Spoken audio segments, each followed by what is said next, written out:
ये हिटलर की दूसरी औलादे हैं। इनको तो देश में विभाजन कराना है, देश में हिंदू मुस्लिम को लड़ा के अपने वोटों की जो है, क्योंकि ये नाकामयाब है। प्रधानमंत्री देश को कुछ दे नहीं पाए।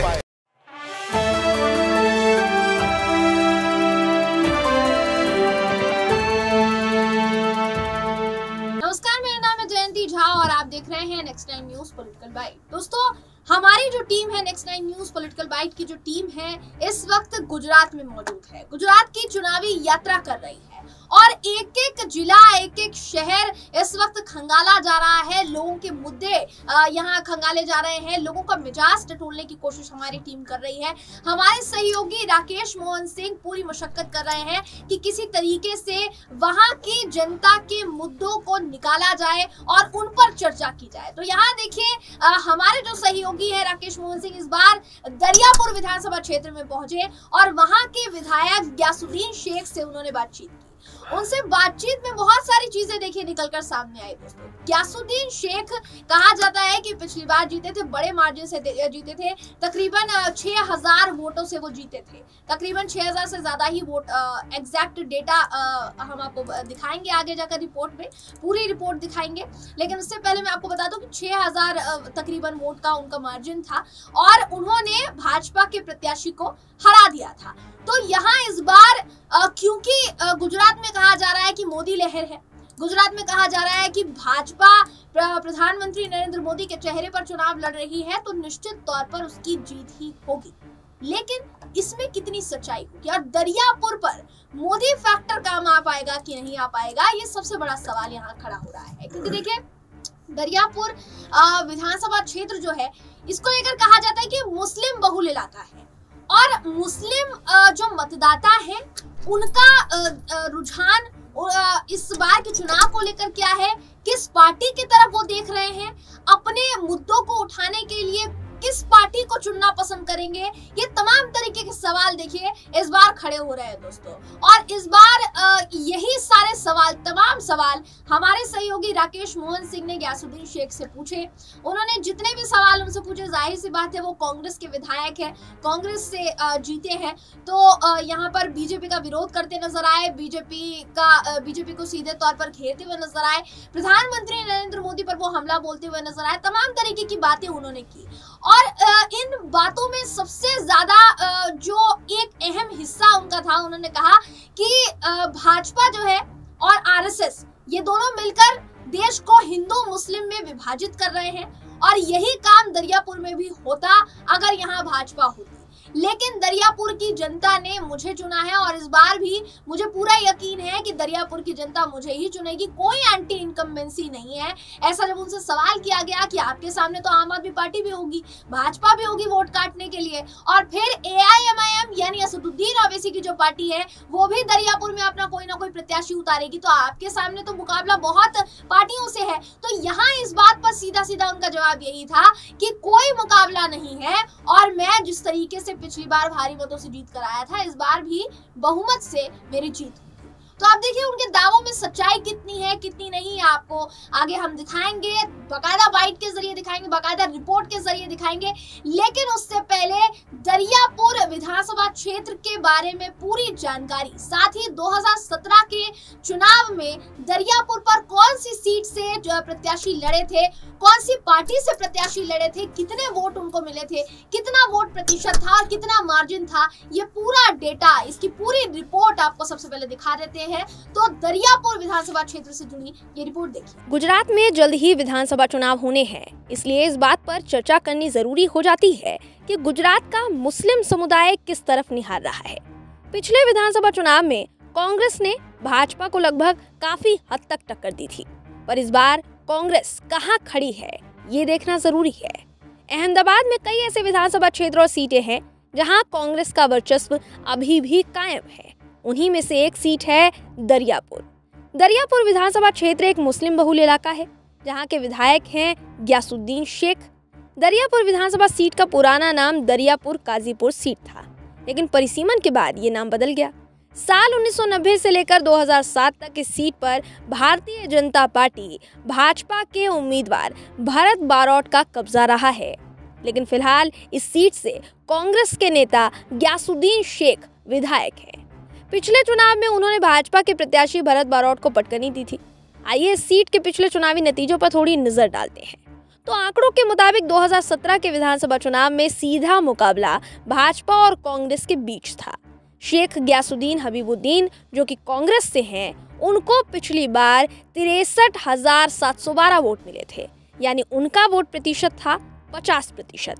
वहीं दूसरी तरफ भाजपा के प्रत्याशी भरत बारोट को 97,525 वोट मिले थे, यानी उनका वोट प्रतिशत था 45.14%। इनके अलावा अन्य को 4.86% वोट मिला था। ऐसी स्थिति में भी अगर गयासुद्दीन शेख जीते थे तो वजह क्या थी? वजह जानने के लिए देखिए हमारे सहयोगी राकेश मोहन सिंह की ये रिपोर्ट। अगर मैं 1990 से आंकड़े शुरू करूं तो 1990 में 1, 95 में 2, 2002, 7 में बात करें तो 5 विधायक, 2017 में 4 मुस्लिम विधायक चुन के आए। आप बात कर रहे हैं मुस्लिम मतदाताओं के उत्थान की। 23% की आबादी है गुजरात में, लेकिन उनके प्रपोर्शन में रिप्रेजेंटेशन कांग्रेस भी तो कम दे रही है ना सर। आपको मैं बताऊं कि एक वक्त था कि कांग्रेस पार्टी 17 नुमाइंदों को टिकट देती थी और 12 जीत करके आते थे, लेकिन 1985 के बाद जिस तरीके से भारतीय जनता पार्टी ने दंगों की और बाबरी मस्जिद राम जन्मभूमि का आंदोलन शुरू किया, उसके बाद वोटर्स जो था बहुत पोलराइज हुआ और उनके पोलराइज चलते यानी दिन पर दिन जो थी मुस्लिम समाज की जो संख्या थी वो कम होने लगी। तो उसको मद्देनजर रखते हुए थोड़ी सीटों को घटाया गया। पिछली बार भी 7 नुमाइंदों को टिकट दी थी, हम 3 जीत करके आए थे। 3 हैं, हम 4 नहीं हैं, हम 3 हैं और इस मरतबा भी इंशाल्लाह हम लोग 7 सीट वापस से हम इस मरतबा देंगे, क्योंकि मैं बोलूँ कांग्रेस वाहिद एक पक्ष ऐसा है कि जो ऊंची जाति के लोगों को भी, नीची जाति के जो लोग हैं हमारे, जो दलित पछात ओबीसी लोग हैं उनको भी, और साथ साथ में माइनॉरिटीज़ के जो लोग हैं, तमाम समाज का अगर जो प्रतिनिधित्व कोई करता है तो वो कांग्रेस पार्टी करती है और कांग्रेस पार्टी से ही उम्मीद भी हम रख सकते हैं, क्योंकि भारतीय जनता पार्टी तो एक भी नुमाइंदों को टिकट नहीं देती है, बल्कि 25,000 वोट देगा। इस बार ओवैसी के मतदाता भी यहाँ से AIMIM के मतदाता उतर रहे हैं, आम आदमी पार्टी के मतदाता उतरेंगे। वोट किसका कटेगा, बीजेपी का या आप लोगों का? आपको मैं कह दूं कि आप पार्टी को कहीं पर भी 500 वोट क्रॉस नहीं कर पाएगी, मेरे मत विस्तार में भी। और रही बात मीम की, तो मीम का भी जो मामला है, कॉर्पोरेशन वक्त में एक उनका माहौल था, लेकिन यहाँ पर भी जिस तरह हमने पश्चिम बंगाल में देखा क्या हश्र हुआ, उत्तर प्रदेश में देखा क्या हश्र हुआ, उससे बुरा हश्र जो गुजरात में होने वाला है। लोगों को पता है कि जिस दिन हिंदुस्तान पाकिस्तान का विभाजन हो गया, जब हमारी आबादी 35% थी मुसलमानों की, उस वक्त में अगर ये बातें करते तो समझ में आती थी, लेकिन आज ये बातें करना मैं मानता हूँ मुनासिब नहीं है। आज राहुल गांधी आएंगे, उनकी 5 सीटें बढ़ जाएगी। आप लोगों का क्या अनुमान है? राहुल गांधी, प्रियंका गांधी और सोनिया गांधी के आने से सीटों में उछाल आएगा? बिल्कुल, जिस तरीके से राहुल गांधी जी की भारत जोड़ो यात्रा सफल हो रही है, लोग अब समझने लगे RSS के सामने खुला प्रचंड उनका प्रहार है।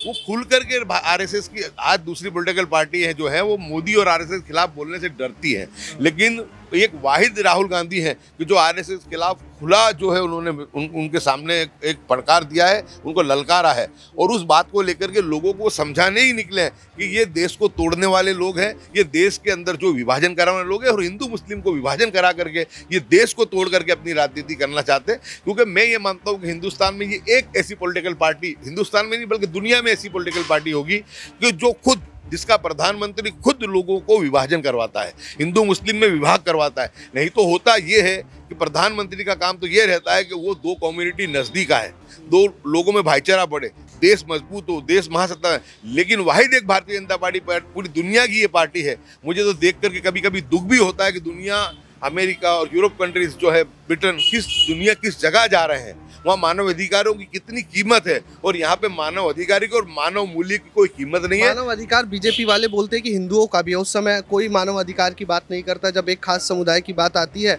तो मानव अधिकार की बात सब लोग करते हैं। बिल्कुल नहीं है। देश के अंदर प्रधानमंत्री आज तक कौन रहे? देश का जुडिशरी किसके पास है? देश का मीडिया किसके पास है? देश के तमाम लोग हिंदू हैं और हिंदू समाज के भी जब भी कभी प्रताड़ित भी हुआ है तो सभी लोगों ने आवाज़ उठाई है।